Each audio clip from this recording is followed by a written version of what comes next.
Hello नमस्ते। यो भिडियोमा चाहिँ म आफ्नो डिजिटल मार्केटिङबाट आफ्नो तपाईहरुको बिजनेस ग्रो कसरी गर्न सकिन्छ भन्ने बारेमा भिडियो सिरिज कन्टिन्यू गर्दैछु। यो भिडियोमा चाहिँ म कन्टेन्ट मार्केटिङको बारेमा कुरा गर्दैछु।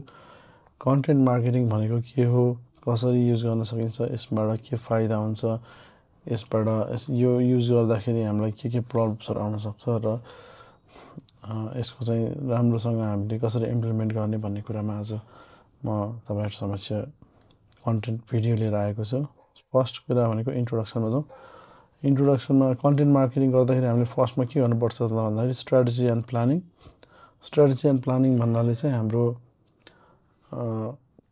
कन्टेन्ट किन बनाउने त, कस्तो कन्टेन्ट बनाउने, कुन ऑडियन्सको लागि बनाउने, कुन टाइममा पब्लिश गर्ने, कुन प्लेटफर्ममा पब्लिश गर्ने, भिडियो बनाउने कि फोटो बनाउने कि कुनै डिजाइन बनाउने कि अडियो बनाउने कि ब्लग जस्तो लेख्ने कि फोटो बनाउने कि के बनाउने, त्यो सबै कुरा प्लान गर्नुपर्ने हुन्छ। वान्स त्यो प्लान गरिसकेपछि हामीले अब सुटिङ गर्नु पर्यो,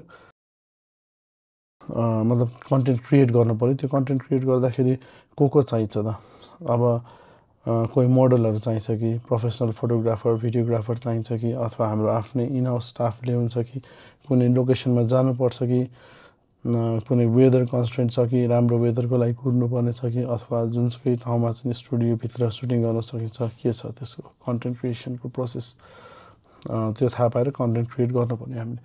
वान्स कन्टेन्ट क्रिएट भइसकेपछि हामी के गर्छौँ त भन्दाखेरि वान्स कन्टेन्ट क्रिएट गरिसकेपछि हामीले कन्टेन्ट डिस्ट्रिब्युसन कसरी गर्ने भनेर सोच्नुपर्ने हुन्छ। कन्टेन्ट डिस्ट्रिब्युसनमा सिम्पल लाग्न सक्छ, आफ्नो सोसियल मिडियामा राख्ने त हो, आफ्नो वेबसाइटमा पब्लिश गर्ने हो, ब्लगमा पब्लिश गर्ने हो जस्तो लाग्न सक्छ। तर यसमा धेरै कुराहरु आउँछ, जस्तै कुनै न्युजपेपरमा मिडियामा हामीले पब्लिश गर्नुपर्ने हो कि कहीँ एडभर्टाइज दिनुपर्ने हो कि डिजिटल एड्स गर्ने हो कि ट्रेडिसनल एड्स गर्ने हो कि, एन्ड त्यो पब्लिश गर्ने राइटरलाई नहुन सक्छ। जस्तै पब्लिश गर्ने राइट्स छुट्टै म्यानेजरलाई हुन सक्छ भने राइटरले राइट मात्र लेख्न मात्र उसको अथोरिटी हुन सक्छ। सो त्यस्तो कुराहरु सबैमा हामीले ध्यान दिनुपर्ने हुन्छ कन्टेन्ट डिस्ट्रिब्युसनमा। नेक्स्ट, अब त्यो कन्टेन्ट सबै स्ट्र्याटेजी प्लानिङ गरेर क्रिएट गरेर डिस्ट्रिब्युट गरिसकेपछि कस्तो चाहिँ फिडब्याक आयो त ऑडियन्सबाट, कस्तो ऑडियन्सहरुले एन्गेज गरे कि गरेनन्, लाइक कमेन्ट्सहरु कतिको आयो, सब्स्क्राइबर बढ्यो कि बढेन, त्यसले गर्दा हाम्रो बिजनेसमा कस्तो इम्प्याक्ट पर्यो, रियल नम्बर अफ भिजिटर्स आयो कि आएन हाम्रो वेबसाइटमा, अथवा ब्रिक एन्ड मोर्टर पसलहरु छ भने, फिजिकल शपहरु छ भने चाहिँ त्यो पसलमा सामान किन्ने मान्छेहरु साँच्चै आयो कि आएन, अर्डर बढ्यो कि बढेन र साँच्चै सामान बिक्यो कि बिकेन, त्यो सबै कुरा हामीले ऑडियन्स एन्गेजमेन्ट र मेजरमेन्ट एन्ड अप्टिमाइजेसनमा हेर्नुपर्ने हुन्छ। सो अब डिटेलमा कुरा गरौँ one by one.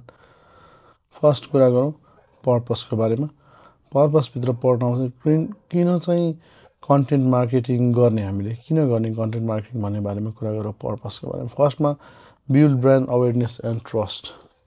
Brand awareness and trust कसरी भन्दाखेरि तपाईँ कुनै डक्टरकोमा सधैँ जानुहुन्छ भने उसले पक्कै पनि एमडी एमबीबीएस अथवा त्योभन्दा पनि हायर लेभलको स्टडिज कम्प्लिट गरेको होला, इयर्ससम्म सर्भिस दिएको होला, कुनै हस्पिटलसँग आबद्ध होला, कुनै अझै रिगोरियस ट्रेनिङहरु गरेको होला, त्यो सबै कुराले डक्टरको ट्रस्ट लेभल बढाउँछ। त्यस्तै नै एउटा ब्रान्ड अथवा नर्मल शप भनौँ अथवा पर्सनालिटीले तपाईलाई एडभाइस दिइरहेको छ, केही कुरा रेकमेन्ड गरिरहेको छ भने उसको पास्ट त्यो जुन इन्फर्मेसन उसले फ्लो गरेको छ त्यो चाहिँ नि तपाईलाई युजफुल भयो कि भएन, त्यसले तपाईँलाई हेल्प गर्यो कि गरेन, त्यस्तो कुराहरु तपाईले ध्यान दिनुपर्ने हुन्छ, ध्यान दिनुहुन्छ पक्कै पनि।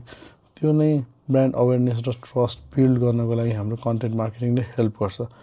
नेक्स्ट हाम्रो इन्फर्मेसन कन्ज्युम गर्ने ऑडियन्स जो छ उनीहरुलाई चाहिँ नि हामीले उनीहरुलाई मन पर्ने फर्ममा हाम्रो इन्फर्मेसन दिइरहेको छौं कि छैन हैन। कसैलाई कमेडी मन पर्ला सेम इन्फर्मेसन, कसैलाई एकदम अथोरिटी डक्टरले दिएको मन पर्ला, मानिलियौँ अब कसैलाई एडको फर्मेटमा दिएको मन पर्ला, कसैले human to human in person कुरा गरेको मन पर्ला। So different types of engagement रहरु हुन्छ, त्यो चाहिँ हामीले बिल्ड गर्न सक्छौं, इन्गेज गर्न सक्छौं कन्टेन्ट मार्केटिङ गरेर, अनि एजुकेट पनि गर्न सक्छौं ऑडियन्सलाई उनीहरुले चाहेको माध्यम र च्यानलबाट। नेक्स्ट भनेको हाम्रो drive convergence and loyalty. Conversion र लोयल्टी चाहिँ तपाईँको कस्टमरहरू वान्स अवेर भयो तपाईँको प्रोडक्ट र सर्भिससँग, त्यसपछि उनीहरूको एन्ड गोल के हो त?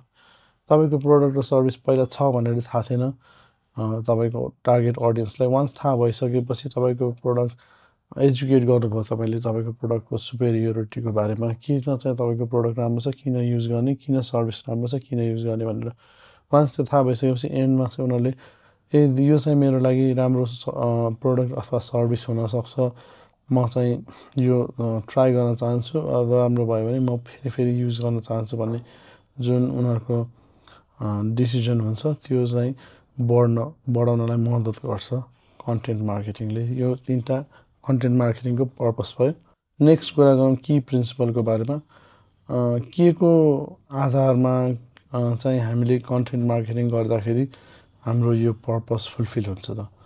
फर्स्टमा भनेको भ्याल्यु ओभर प्रमोसन। तपाईँले कुनै भिडियो बनाउँदै हुनुहुन्छ, मानिलिउँ केही तपाईँको प्रोडक्टसँग रिलेटेड टपिकमा भने तपाईँले चाहिँ त्यो जुन भिडियो बनाउनु भएको छ उसले आफ्नो तपाईँको प्रोडक्ट युज नगरे पनि उसलाई चाहिँ त्यो भिडियो युजफुल हुनुपर्छ, इन्टरटेनिङ हुनसक्छ होइन। अनि उसको लाइफमा भएको कसै मान्छेलाई सोसियल नेटवर्कमा सेयर गर्दाखेरि युजफुल भएर उसको सोसियल भ्याल्यु बढ्ने हुनसक्छ। सो विभिन्न प्रकारको भ्याल्युहरू हुन्छ, त्यो भ्यालु बढोस् होइन, न कि तपाईँको यो प्रब्लम सल्भ गर्नु छ भने यो प्रोडक्ट युज गर्नुहोस् भन्ने टाइपको प्रमोसन मात्र हुनु भएन।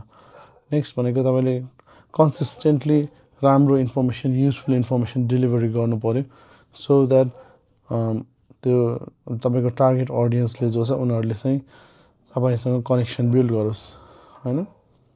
नेक्स्ट भनेको चाहिँ तपाईँको अडियन्सलाई टार्गेट गरेर अडियन्सलाई नै सेन्टरमा राखेर चाहिँ तपाईँले आफ्नो कन्टेन्ट मार्केटिङ गर्नुपर्ने हुन्छ। जस्तै तपाईँको अडियन्स चाहिँ छ यङ्स्टरहरू, तर तपाईँको कन्टेन्ट चाहिँ बनेको छ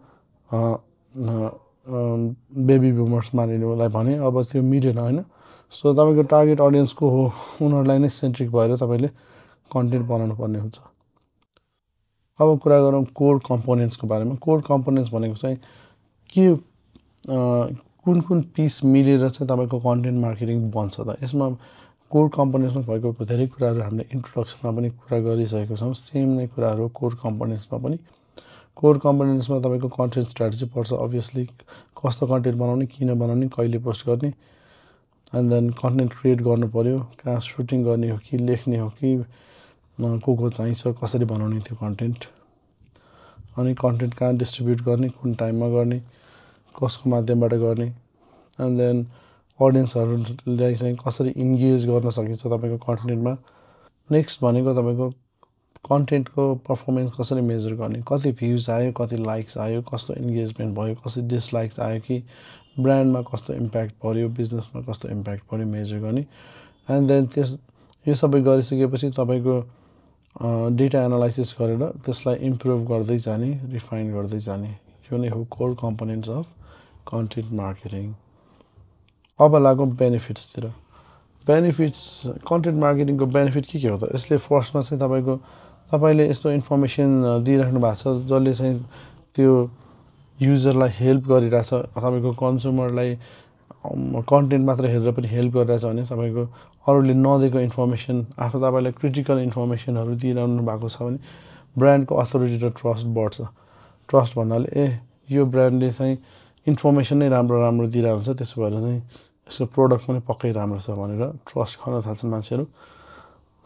एन्ड यदि तपाईँले कन्सिस्टेन्टली प्रोडक्ट कन्टेन्ट बनाउँदै जानुहुन्छ भने तपाईँको इन्फर्मेसन अरूले पनि कोट गर्न थाल्छ। मिडियाले चाहिँ यो ब्रान्डले यस्तो भनेको छ, यो ब्रान्डले यस्तो भनेको छ, इन्फ्लुएन्सरहरूले पनि यो ब्रान्डले यस्तो भन्यो भन्दाखेरि तपाईँको सोर्स तपाईँको ब्रान्ड हुन्छ, सो ब्रान्डको अथोरिटी बढ्दै जान्छ।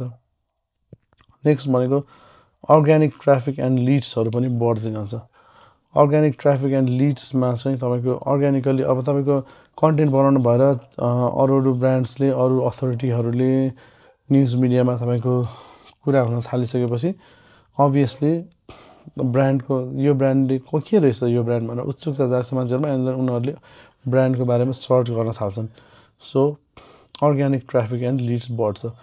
नेक्स्ट भनेको अब कुरा गरौँ थर्ड बेनिफिटको बारेमा। Enhances customer engagement and loyalty. कस्टमरले चाहिँ तपाईँको कन्टेन्ट हेरिसकेपछि एक्ज्याक्टली त्यही प्रडक्ट सर्भिस खोजेर तपाईँसम्म आउन सक्छ एन्ड देन रिपिटेडली तपाईँको सामान प्रडक्ट अर सर्भिस चाहिँ किन्न सक्छ। सो यसरी तपाईँको यो 3टा बेनिफिट छ कन्टेन्ट मार्केटिङको। अब कुरा गरौँ कन्टेन्ट मार्केटिङको लङ टर्म इम्प्याक्टको बारेमा। कन्टेन्ट मार्केटिङ गर्दाखेरि फर्स्ट हाम्रो कस्तो कन्टेन्टहरू हामीले बनाउनु हुन्छ, एभरग्रिन भ्याल्यु भएको कन्टेन्टहरू हामीले बनाउने हो। एभरग्रिन भ्याल्यु भएको कन्टेन्ट कस्तो हुन्छ भन्दाखेरि जस्तै तपाईँ सपोज एउटा डक्टर हुनुहुन्छ रिलेटेड टु चाइल्ड बर्थ भने सबैलाई युजफुल नहुन सक्छ सबै टाइपको कन्टेन्टहरू, तर सबैलाई चाहिँ मानिलिउँ आइरनको कमी हुन्छ महिलाहरूमा भने त्यो आइरनको बारेमा इन्फर्मेसन चाहिँ एभरग्रिन कन्टेन्ट भयो होइन। सो यस्तै कन्टेन्टहरू खोजेर कन्टेन्ट बनाउनु पर्ने हुन्छ। फर्स्ट प्रायोरिटी भनेको हजुरले एभरग्रिन कन्टेन्टलाई दिनुपर्ने हुन्छ। एन्ड यसको यो भनेको चाहिँ तपाईँले वान्स यो कन्टेन्ट बनाइसक्नु भएपछि त्यो कन्टेन्ट सर्च इन्जिनमा ऱ्याङ्क भइरहेको हुन्छ, युजरहरूको लागि त्यो युजफुल भइ नै रहेको हुन्छ। एन्ड देन वान्स तपाईँको कन्टेन्ट बनाउन इन्भेस्ट भएको जुन इन्भेस्टमेन्ट छ त्यो चाहिँ नि लङ टर्मसम्मको लागि त्यसले तपाईँलाई बिजनेसमा राम्रो इम्प्याक्ट दिइरहेको हुन्छ, मतलब ROI दिइरहेको हुन्छ, रिटर्न अन इन्भेस्टमेन्ट। नेक्स्ट भनेको सर्च इन्जिनमा भिजिबिलिटी बढ्छ। अभियसली एभरग्रिन कन्टेन्टहरू बनाइसकेपछि लार्ज नम्बर अफ कन्टेन्ट बनाइसकेपछि सर्च इन्जिनमा तपाईँको ब्रान्डको भिजिबिलिटी बढ्ने भइहाल्यो, just because of the sheer number of keywords तपाईँको ब्रान्डले एड्रेस गरेको देखेर नै।